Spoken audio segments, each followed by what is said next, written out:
everyone. Welcome to the Wednesday Mango Publishing Heart Wisdom panel.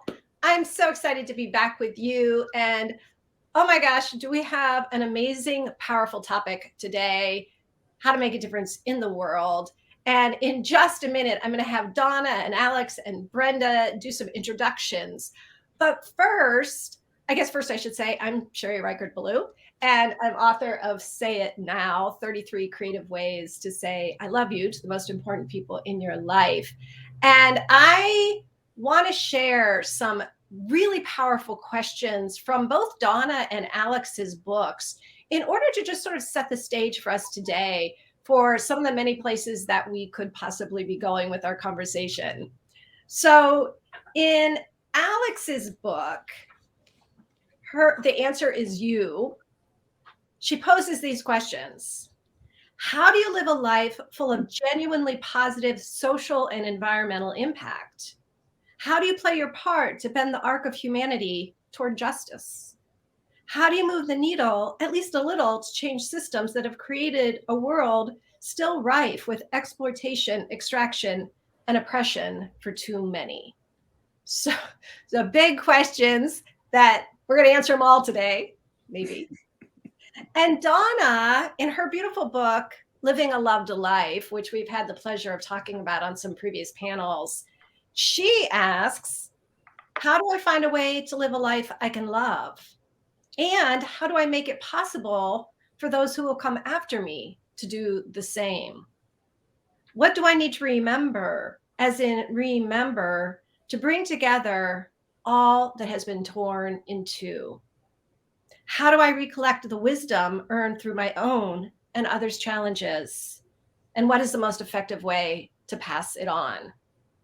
So you can see that you're in for such a huge treat today with Dawna and Alex and Brenda as well. So one of the things that we're going to do is really just explore these questions of how do we make a difference? Oh, we have a guest. I'm going to bring her on. I don't know how Carol got here, but welcome, Carol. Neither do I. Carol and contestants, yay. But I love that you're here. I'm going to ask just that if you would be so kind as to mute yourselves while our guests are talking, but welcome. The more, the merrier, they say. Thank you. You must have just been somehow led here. Oh, it was just allow everything. Mute. I love that. So again, welcome to the Mango Publishing Heart Wisdom panel. Dawna, let's start with you today. If you wouldn't mind just giving us an introduction. And I know you have had such a huge impact on the world in so many ways. So whatever you want to share with us. Well, is Brenda going to say something? I would like to hear Brenda say something. Okay. Brenda, let's start with you. I'm happy to, because I also realize I'm the connective tissue sort of with Dawna Markova and Alex. And that's because like when it's funny, like the first book I got to work on when I left HarperCollins was Random Acts of Kindness. And I will tell people now, like, you know, after 10 years, I decided I didn't want to work for Rupert Murdoch anymore. And now people really understand it. Like, even like 2 years ago, they didn't quite understand it. And now, like, thanks to like recent, you know, news events, like people are like, oh yeah, I can see why you didn't want to work there after a certain point. So I used to joke to my friends. I said, I went from working for like possibly the meanest man in publishing to the kindest people in publishing, which was Canary Press, which Mango owns, and a real inspiration. I mean, as I understand it, Dawna was the one that said we need to do the Random Acts of Kindness book, and like, you know, contributed to it and helmed it and steered it along with Mary Jane Ryan and others.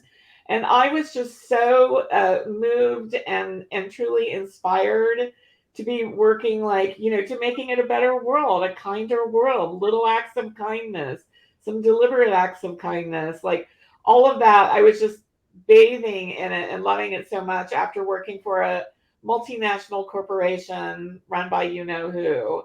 So it really meant a lot to me. And I just remember thinking like, this is the kind of books I want to work with. These are the kind of authors I want to work with.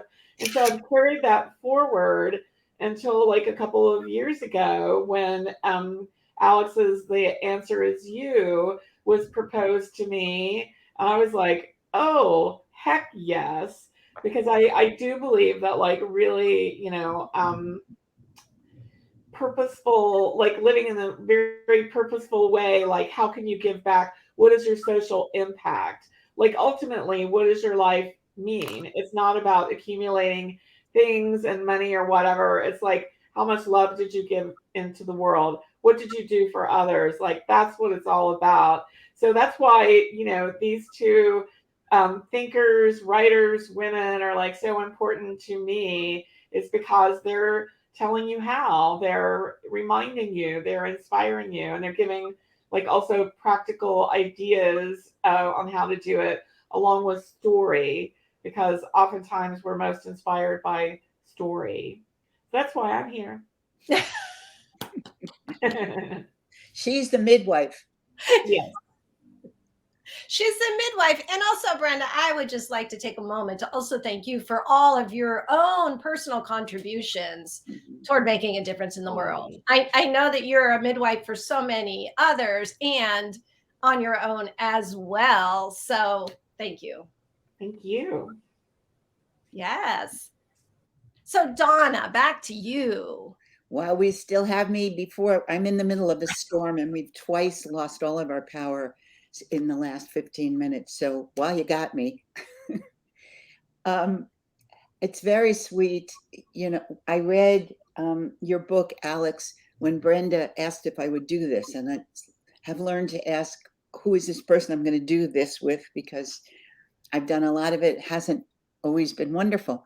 And I read your book and I went, as I always do, because the first thing I look for, my brain just does that, is connection. I have a spider brain.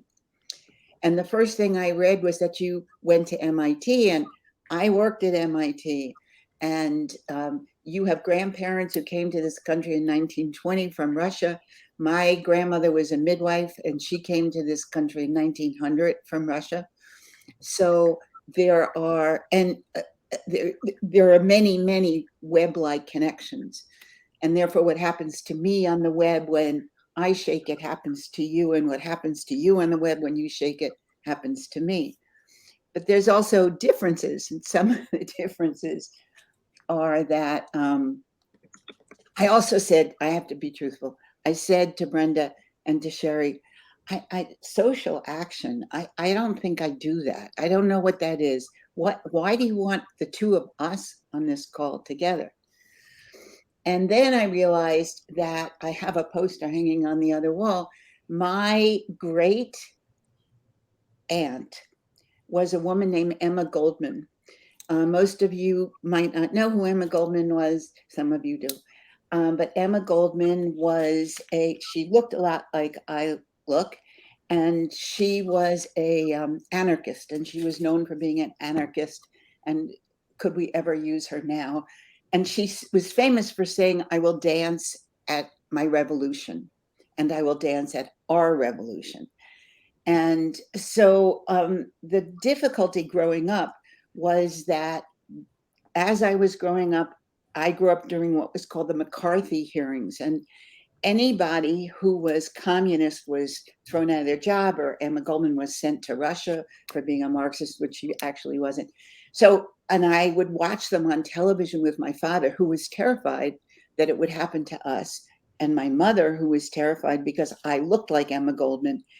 And so anytime I bring her up, it's, shh, we don't talk about that. Shh, we don't talk about that. So I grew up with two messages in my life, probably a lot more, but two primary messages about taking social action. And so that was one reason that my brain doesn't record anything I've done as being social action, although I've gotten arrested a lot of times. And, so I needed Brenda to remind me about a few things that I've done that have, in fact, had some impact. And then I thought, okay, well, I really like this woman. I really love her book. And I guess I have done a few things, but they weren't done consciously. So I wrote a poem that 20 years ago that has gone around the world millions of times. I mean, there isn't a day that goes by that the poem I Will Not Die and Unlived Life is not mentioned on some internet something or other. But I didn't write it because I was going to change the world. I wrote it because my father died, and he was so significant in my life, and I could not stop crying.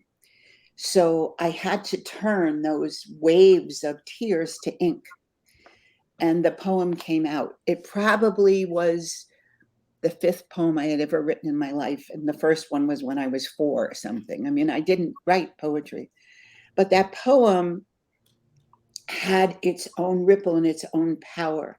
So I was at a conference that was MIT sponsored conference of women from around the world, and this woman, and I spoke, and this woman came up to me and said, "You're Dawna Markova?" I said, "Yes." And she said, "You wrote a poem called I Will Not Die in Unlived Life?" And she said, "Yes." And she put her arms around me, started to cry. And her name was Nomatimbe Luhabe. And she was in South America. And she was a social activist in South America. I didn't know that at the time. And she said she read that poem and she traveled all over South Africa, reading that poem to inspire the women of South Africa to take social action. And that poem was what inspired them. So she was holding me to cry and thank me for doing that. And then I got a phone call, I don't know, years later. I'll lie if I say how many years. I've got so many years in my life, I can't keep track. But anyway, I got a phone call, another phone call from Wendy, and said, "There's somebody on the phone who would like to talk to you." And I said, "Okay." And a man's voice came on the phone, obviously older. And he said, "Dr. Markova, I have a question for you. My question is, I understand about purpose. The title of your book is about purpose and passion." And this was the book, Reclaiming Purpose and Passion. And so I said, "Okay, so what's your question?" He said, "What is this passion you're talking about?" So I just started talking. Well, it turned out that was Nelson Mandela. And she said, "Nelson said to tell you thank you." I had no idea. So what I've done has come from the social action I've taken, has come from that place of deep personal grief and transformation. And I think I better stop talking now, but that's my connection in my little spider brain to each of you on this line. And that's what my brain does. It just weaves spider webs, as you will hear. Thank you. Thank you so much for sharing, Dawna, and incredible stories. And yeah, not to preview too much of what I write in the book, but hi everyone, I'm Alex Amouyel, and I'm the author of the Answer Is You, a guidebook to creating a life full of impact. But what I say in sort of chapter 1 is essentially is not sort of think about the problems of the world and what you want to solve, but really reveal and think about your superpowers and what you can contribute to the problem solving table. And, you know, what Brenda even shared of sort of changing, still being this midwife and editor, but wanting to edit and midwife books that had an impact and that were about making the world a kinder, more purposeful place is Brenda herself sort of changing, thinking about her superpowers as an editor and then using those in a different way. And then you, Dawna, as a writer and using those feelings around your father in a and having to write them. I mean, it reminds me a bit of obviously Rainer Maria Rilke, of sort of having to write and things like that. But that using your voice and your words to then inspire others. And I think very briefly on social impact or social action, I use in the book, I quote a framework from a Harvard professor, Julie Batelina, and she talks about, are you an activist or an agitator? She says, are you an agitator, an innovator, an orchestrator? And we need all of these roles within social change movements. So the sort of your great aunt Emma was clearly in the agitator camp, and that's definitely, we need these people to help advance grievances and to point out the change. But there's also other roles that people can play in coming up with new ideas, and also in working in big institutions and big organizations to move the Titanic in the right direction. So that's also something that made me think of you. But hello, everyone, and I'm so delighted to be here with these incredible women. Thank you, Alex. And Dawna, also thank you too. I love this already. I just feel like there's sort of like, there's so many questions out here, but also starting to just inch toward, I think the main question that I'm hoping we might answer for people is, where do they start? Where to start if people have it in their heart that they're having, a hard time when they look around the world because they want there to be more kindness or more justice, or, where do they start?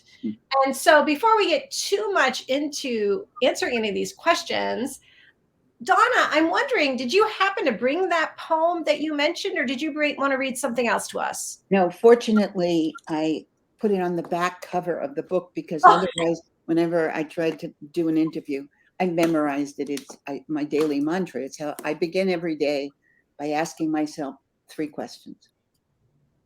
The 3 questions are, what's unfinished for me to give? What's unfinished for me to experience? And what's unfinished for me to learn? And I've been doing that since my grandmother died, actually. So I was 14. That's where the questions first came. But the poem that came from my tears when my father died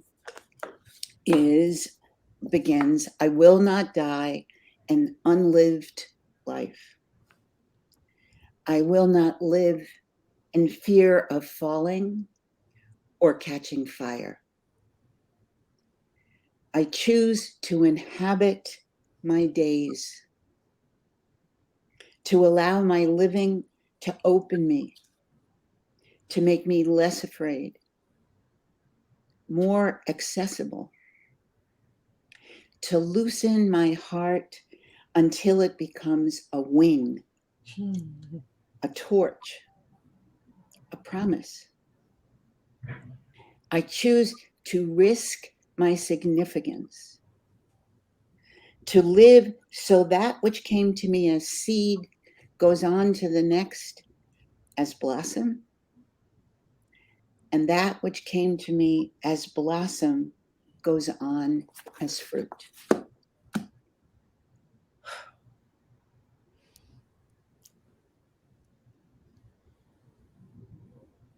And I have to say, the context of the poem, I said it came the night my father died. My father was a very powerful CEO, leader of a major company who could not read.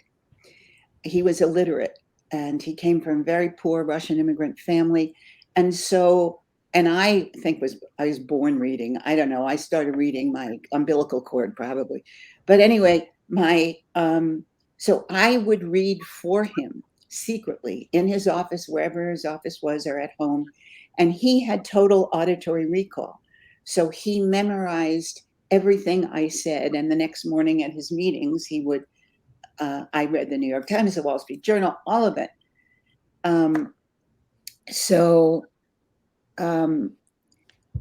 When I say that when he died, he had Alzheimer's, and he died shrunken, this immense lion of a man with flaming blue eyes, was as if he was trapped behind walls that I could not climb.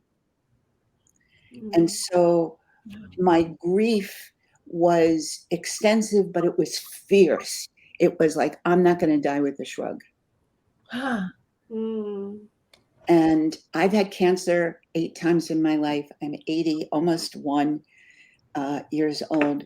I can say now that I will not die with a shrug. I know that's not true. But what he wanted for me, because he lived with this history of Emma Goldman and my grandmother, who was so fierce, he wanted me to be safe. That's what he wanted, me to be safe. And so that was a counterbalance to this fierceness that was in me. And those two coming together made it and became that poem. Dawna, I just want to thank you so much. It's such a blessing. It's such a blessing to be able to hear you read those words and to have you here sharing some of the story behind them. And I'm so glad too that the storm has allowed for you still to be here with us. That's also, I'm just so grateful. The sun is out. It's brilliant. Oh, at this moment, at this second. So I feel called to add something. I midwife to book out of I Will Not Die in an Unlived Life, because everyone at Canary obviously loves Dawna's work, and that poem spoke to all of us, and I think it was sort of an office mantra. And then I just felt like there was a whole book there. And of course, Dawna, I think that at first resisted and then banged out something brilliant. And then this is one of the funniest stories to me of my career, that I had certain accounts that I would present to, and one of them was the Book of the Month Club, and it was their spiritual book club that would buy thousands of books. And so I was pitching it and saying this should be one of your main selections, which means the featured book that they send to everyone. And so the buyer was she was, I was in, the offices were in Manhattan, so I was in New York for meetings. She's very sophisticated, New York Buddhist.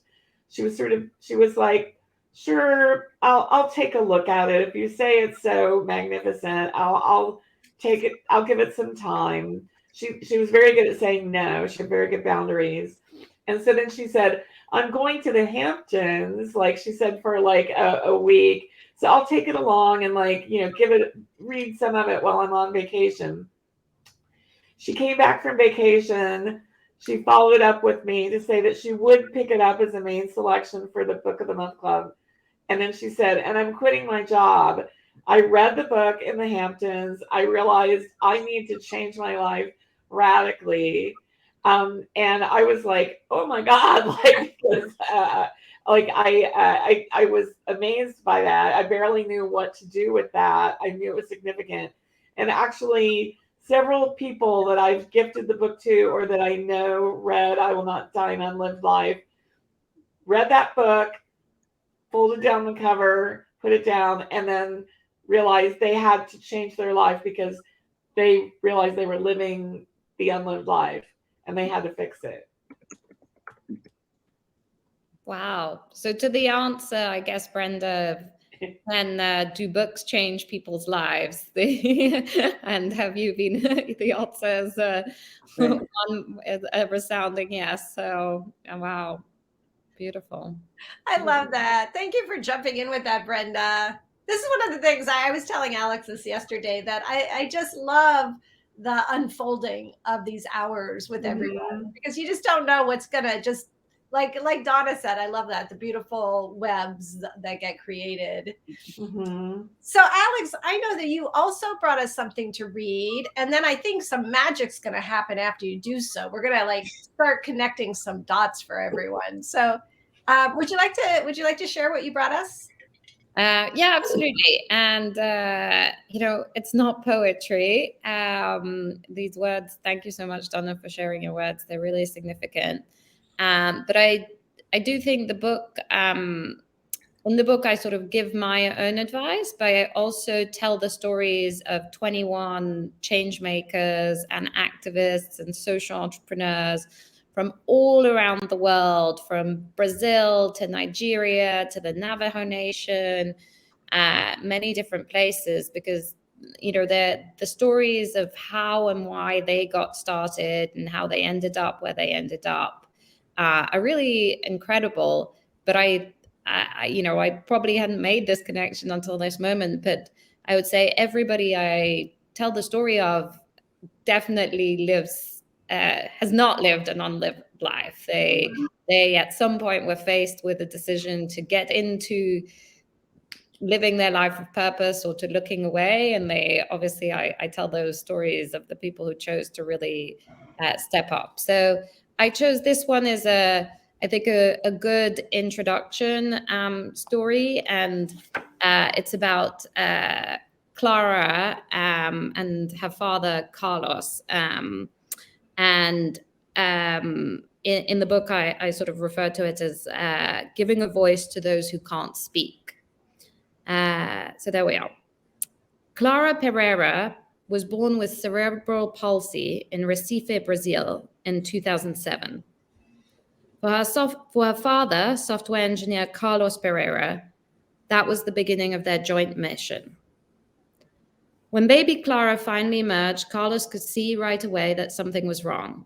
His daughter was rushed to the NICU, where she stayed for a month. Brain damage was confirmed. At the time, Carlos remembers, I didn't know if she would walk or talk or if she would understand anything. But once he finally held Clara in his arms, it was, of course, love at first sight. I didn't know what her future would be, but in that moment, I had this commitment. I will do whatever it takes to help my daughter.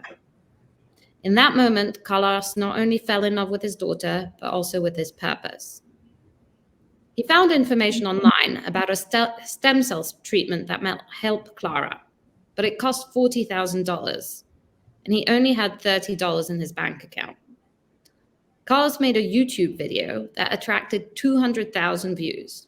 He said to his wife, you know what? If every person who has watched this video donated 1 real, the Brazilian unit of currency, at 20 reals to $1, we could make our dream come true and get Clara the stem cell treatment.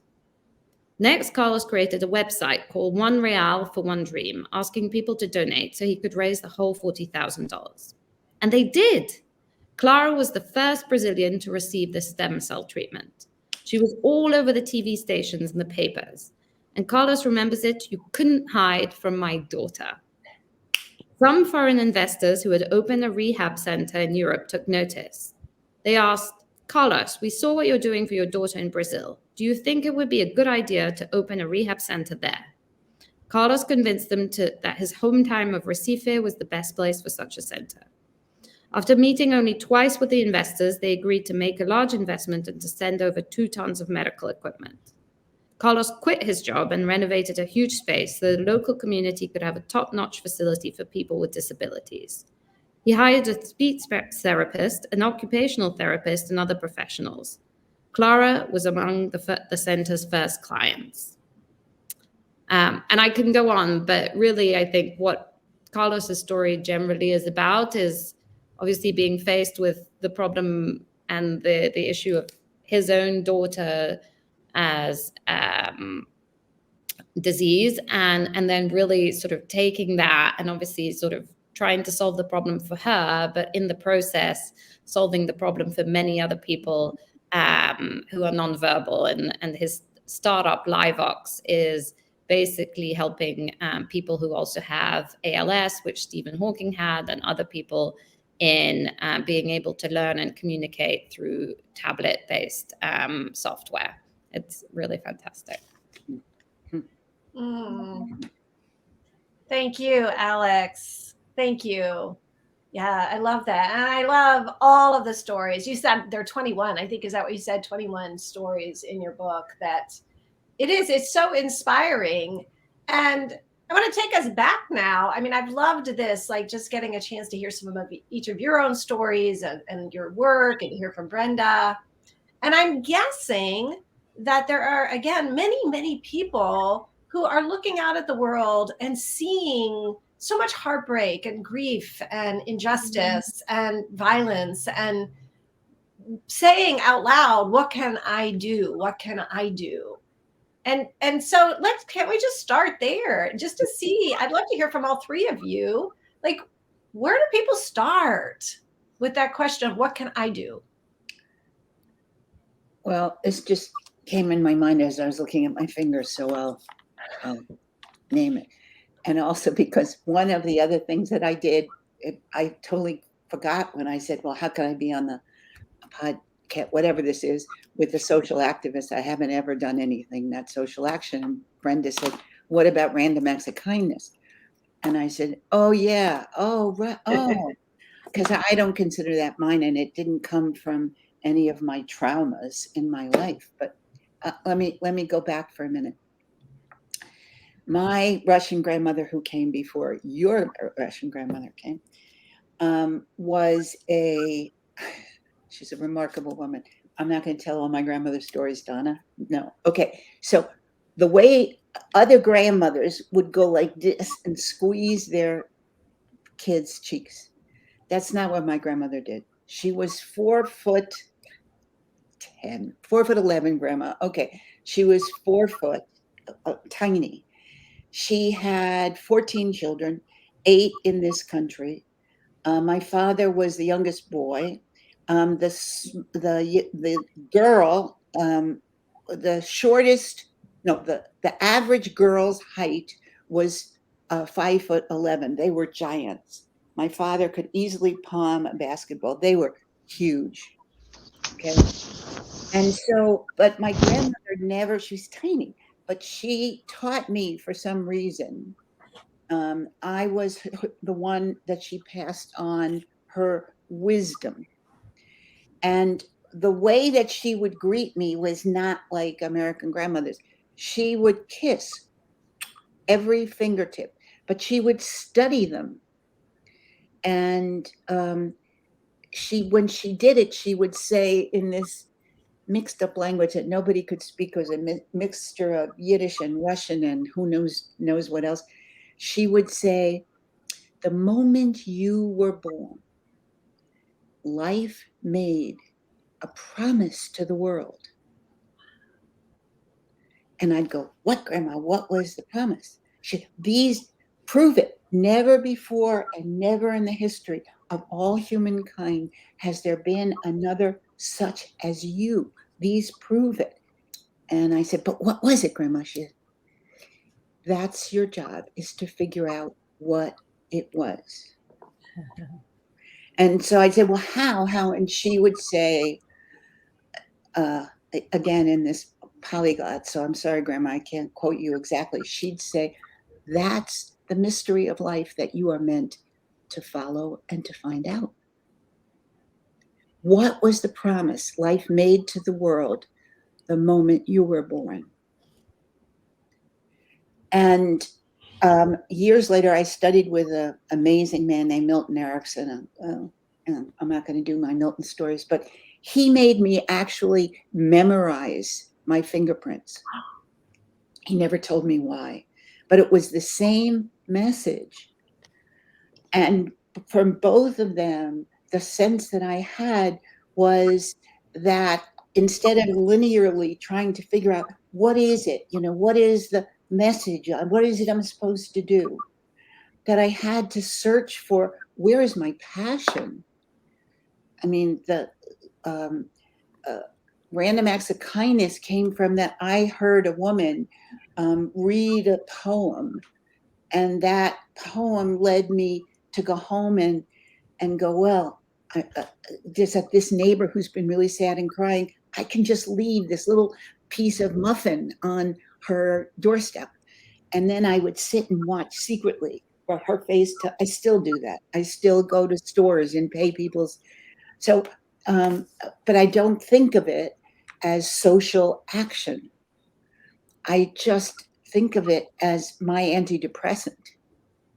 And it is within my fingertips reach to do. So I guess I tell you all of that as someone who is almost 81 years old and looking back, not young and, I'm going to do this and this. I'm looking back and being reminded by my friends and the people that are precious to me, like Brenda. Oh, right. That started a revolution called Random Acts of Kindness. Oh, that's cool. So that's all I want to say. But that's the most important thing that I want to say. It's not the way we are taught to think about it. It's not Eleanor Roosevelt necessarily. It's also about the inspiration, that what is it when I look out the window that inspires me, and what is it that my fingertips want to reach towards and do something with. Now they're doing it with clay on a pottery wheel. It doesn't matter, it doesn't matter. What matters is that I have a sense of passion and that it gives me personally a sense of purpose. Sorry for such a long, I'm not sorry. Dawna, no, don't apologize. You have a lot of passion about No, please don't apologize. That was absolutely gorgeous. I say this every time I get to talk to you. The poetry of how you speak is so moving. I don't think there's anybody who's listening now or later who's ever going to see their fingerprints in the same way, right? And I love that you are approaching it from your own way, right? This is what we want. And I know I'm going to ask Alex to speak next. And I know from her book, right? This is your philosophy too. Like each of us coming to it in our own way. And so, Alex, so what's your answer for the first step? What can I do? Absolutely. And it is the same, but less poetic. But funny story is with my Russian grandmother, who, by the way, never immigrated. She immigrated first to Berlin, then Palestine, then in fact the UK. So not quite the US, but still, I'm sure there are many stories. I used to play with her fingers. And I used to love playing with her fingers and also her rings and looking at her different rings. So I used to spend hours playing with her fingers when I was a kid. So that was very dear to my heart, what you said. I talk about, I guess there's two main ideas for where to start. But the first is really before thinking about your passion and your purpose and the problems of this world, to really think about what I call your superpowers, but it is what makes you unique. So in that sense, the poetic version of that is indeed to think about your fingerprints. But really, what are your skills? What is your lived experience? Dawna, you also mentioned at some point, what are your traumas? All of that makes you you is also what you can uniquely contribute to this world and what you can uniquely contribute to whatever problem you decide to focus, to whatever passion and purpose you decide to put your mind to. So really sort of auditing or really searching in yourself is the first step, because and so it is an internal search and reflection first. And then I sort of talk about sort of finding the intersection between those superpowers and the real problems of this world. And those real problems can be, you can think of them as bottom up, like the small things you see in your community, in your family. So this example of the neighbor and wanting to do something good for them. Or it can obviously be thinking about things top down, climate change, racial justice, etc. Whatever it is, how does it resonate with your sense of self, and what of your superpowers can you contribute? And at the intersection of those two things is hopefully your purpose. Obviously, that's good in theory. That can still take years to really hone in on. But that's sort of the first, that's really the first step for me. And then you start small. There's a chapter which is what about starting with 10%. So it's not about, I mean, it seems like Brenda edited one of Dawna's books, which led people to bulk quit their career and stop living unlived lives. So those are the radical people. And I don't know if people will read my book and bulk quit their careers, because I say you don't need to quit your day job to have you can start with 10% and start slowly, but hopefully that 10% is sort of the wedge that then increases and increases and increases, and people are aligning their careers, are aligning their money, they're aligning their volunteering, they're aligning everything they do with the purpose they've chosen in life. I have a couple things to add too. Go, Brenda. Love to hear it. Well, in the what can I do, which is, I know that it's overwhelming when you look at like what all's going on in the world. And so my advice is to just go very local. Like, what can you do in your own front yard? What can you do in your own block? And so I started, I think actually it might have been slightly after like the burst of wonder that was Random Acts of Kindness. And I started thinking about planetary kindness. And so I just decided that I would, when I would go for walks and little travels, like I would pick up all the recycling and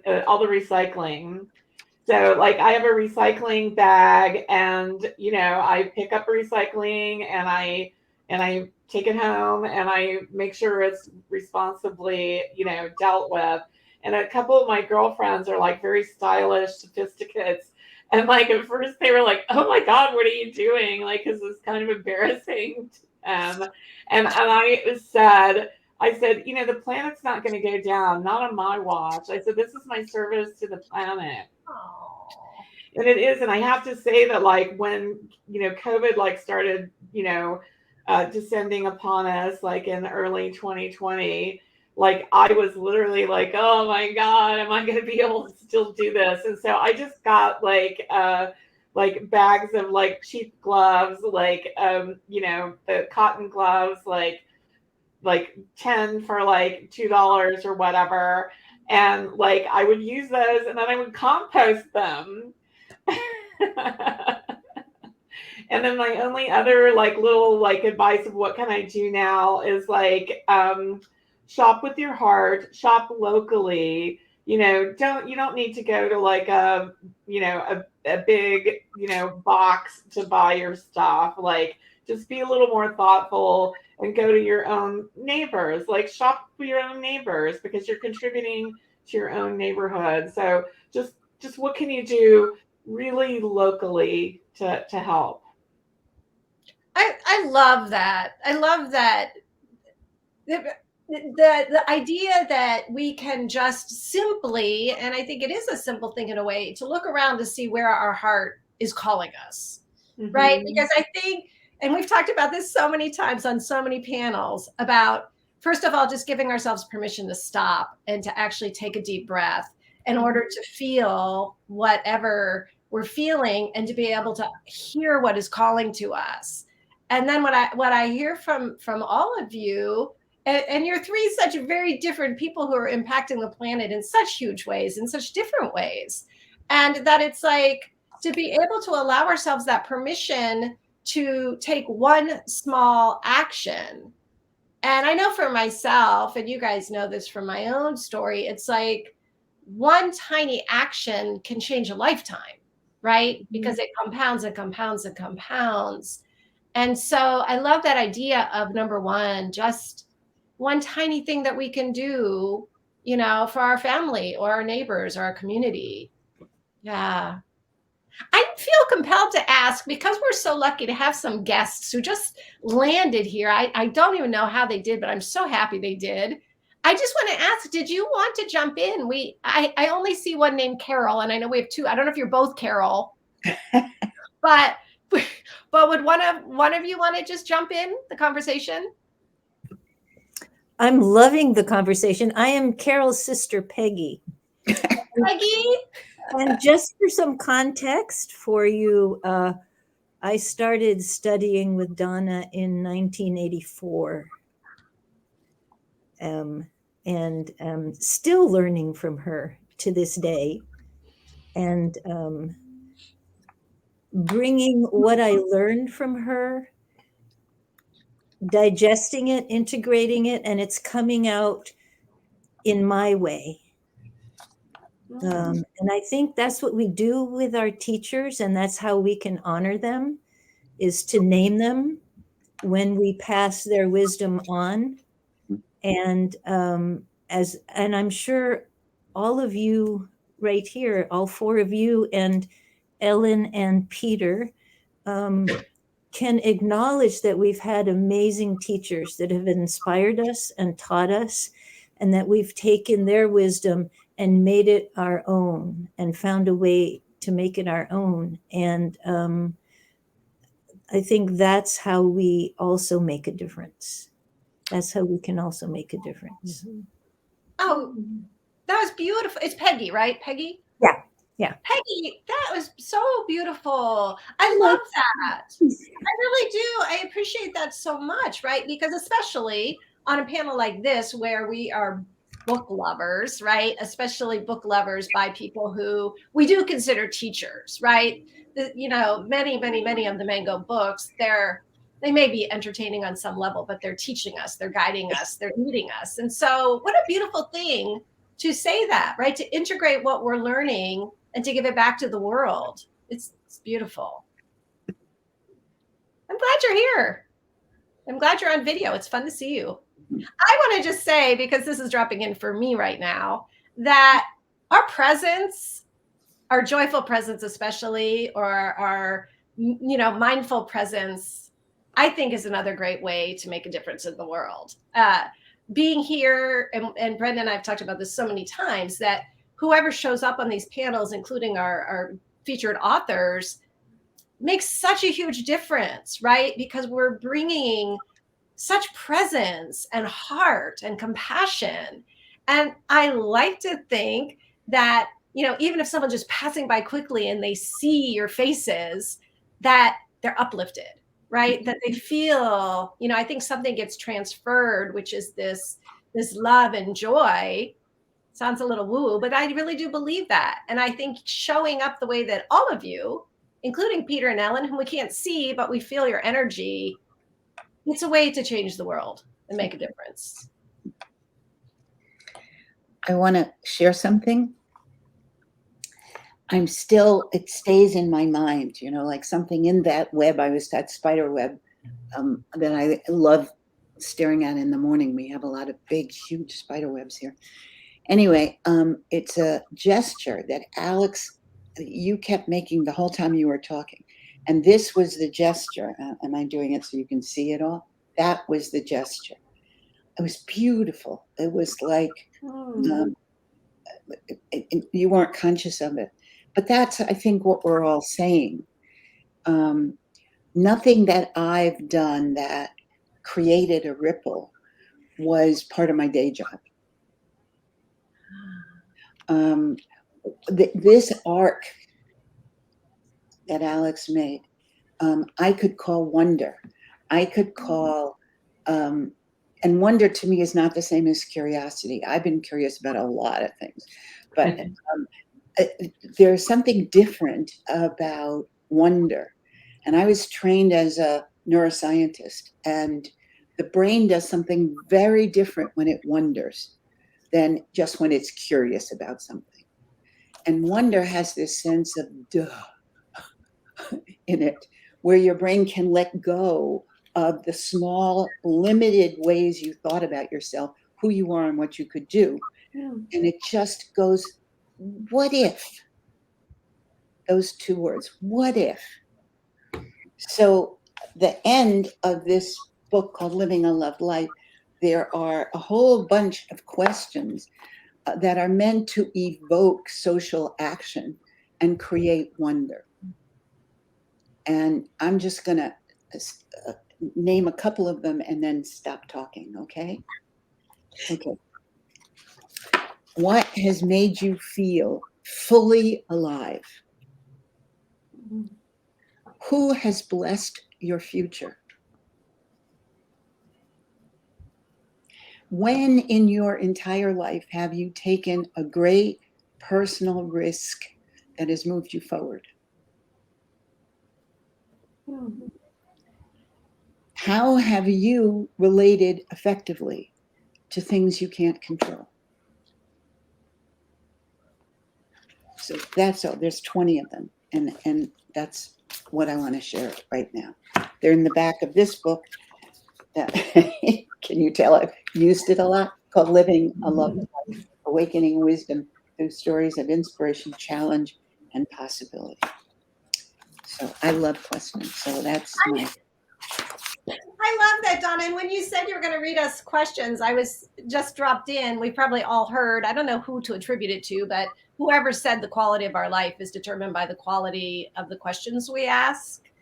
And I know Alex also, you address that a lot. In fact, I even wrote down, you said asking a good question is always the starting point to solving world challenges. So I kind of love that we've circled around. And also Dawna bringing up wonder brought up another point that Alex talks about in her book, which to me, they're closely related, which is optimism.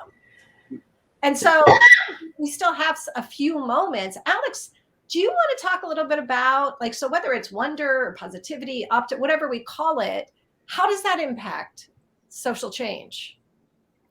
Well, I love wonder. I think that's a fabulous concept, because I probably was circling, I don't name it in the book, but I circle around it through optimism and curiosity and learning, and really trying to acquire experience to really be able to understand the problem and to be able to address it. So thank you. I think wonder is a really good concept that I have to ponder on. But yeah, I think that obviously at some point these challenges in the world that we talked about, exploitation, oppression, extraction, and justice, if I had to summarize it, basically, if I had to summarize the problems of this world, can be debilitating. We open the news, we see what's happening. There are times where probably we don't want to get out of bed, and our life can feel, and our day jobs and our lives can feel disconnected to solving these problems or to making a difference, which is, I think, what Dawna gets to in the poem about the unlived life. We can feel like we're living an unlived life. But we really, in one sense, obviously, sort of, I talk about the first step is the thinking about these superpowers and knowing that we have power to take action in that way. But there is also this idea that we have to start with optimism, because we have to think that these challenges are solvable. We do have to think that we have power, that we can. Dawna, I remember one of the best lines, my favorite lines in your poem that you read at the beginning was I choose. And I think that is obviously really powerful. I think we have to choose to be optimistic and to choose that we can, in fact, solve these challenges and to put our best foot forward around that. And similar to what you said, Dawna, at some point you said, I didn't do these things to necessarily help the world. I did them because for myself, and it brought me joy.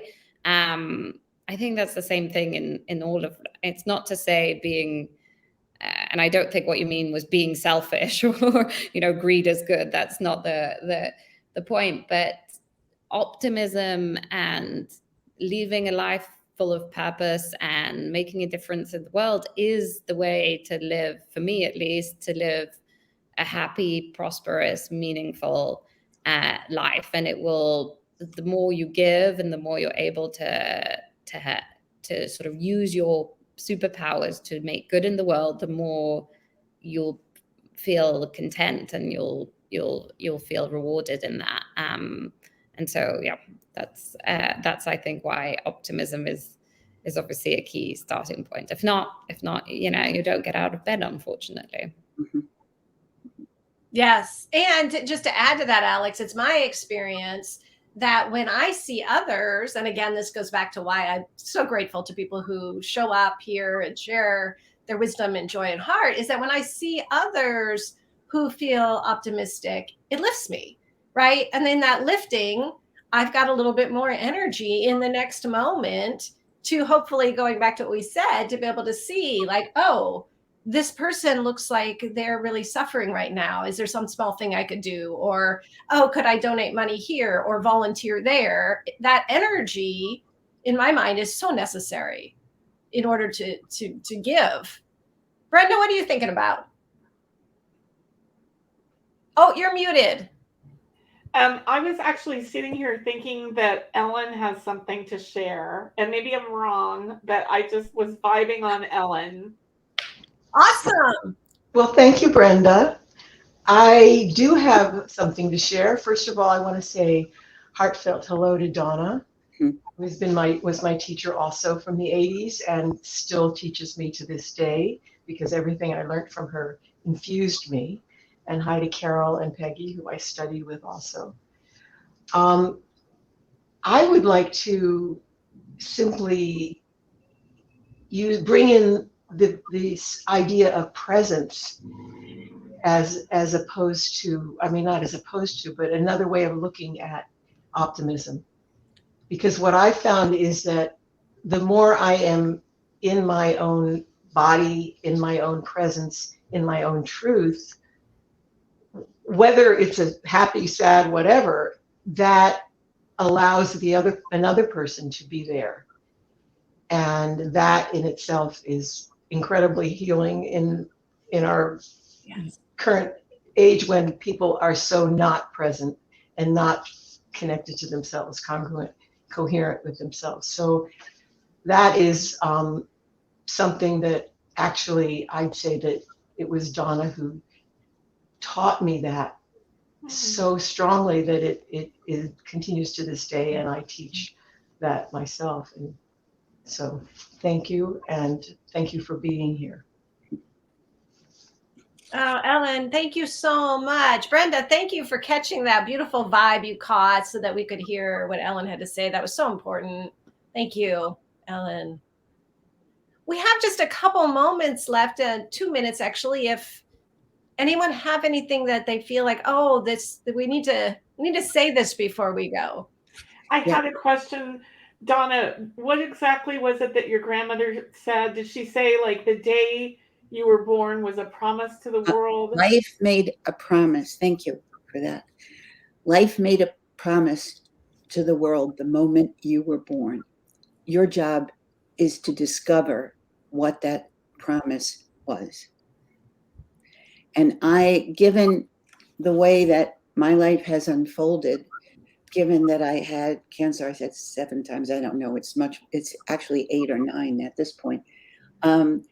My optimism disappeared long ago. And if there was any shred of it left, Donald Trump took the rest and ate it. So I don't have, unfortunately, and I'm 81, so I don't have, almost 81, so I don't have optimism left. But there is, if you take optimism and you have it mate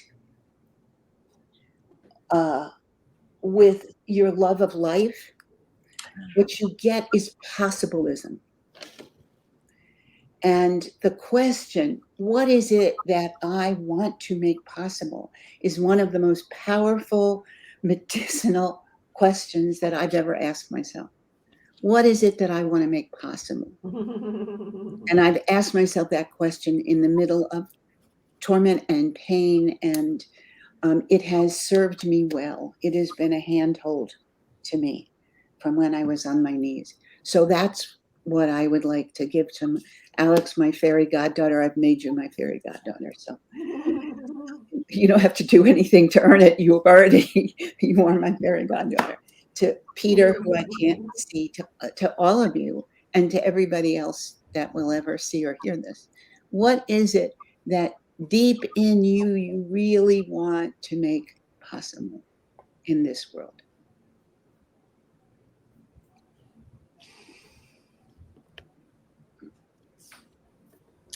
I think that's a beautiful place to end. I am so grateful. I'm so grateful. Thank you, Dawna, Alex, Brenda. Thank you, Carol and Peggy and Ellen and Peter, and to Kim, who's out there saying hello to us, and anyone else who's watching or will watch the replay. I love that.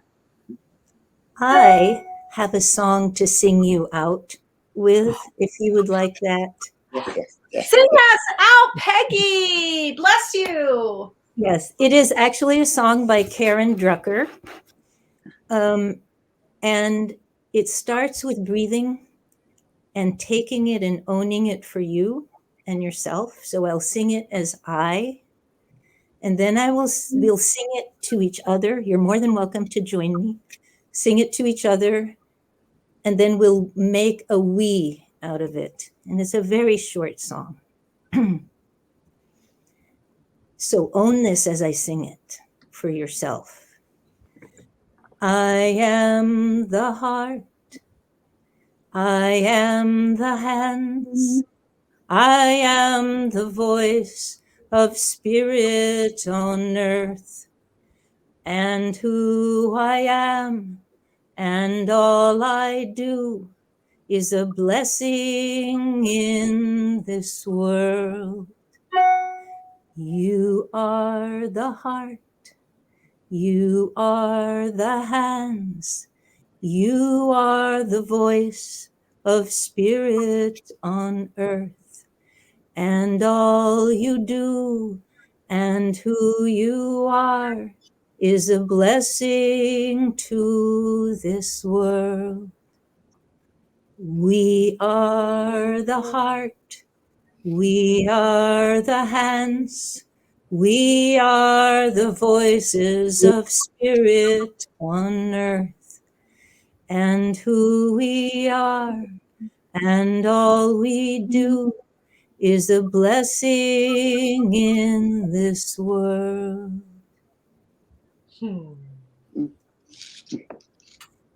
Thank you.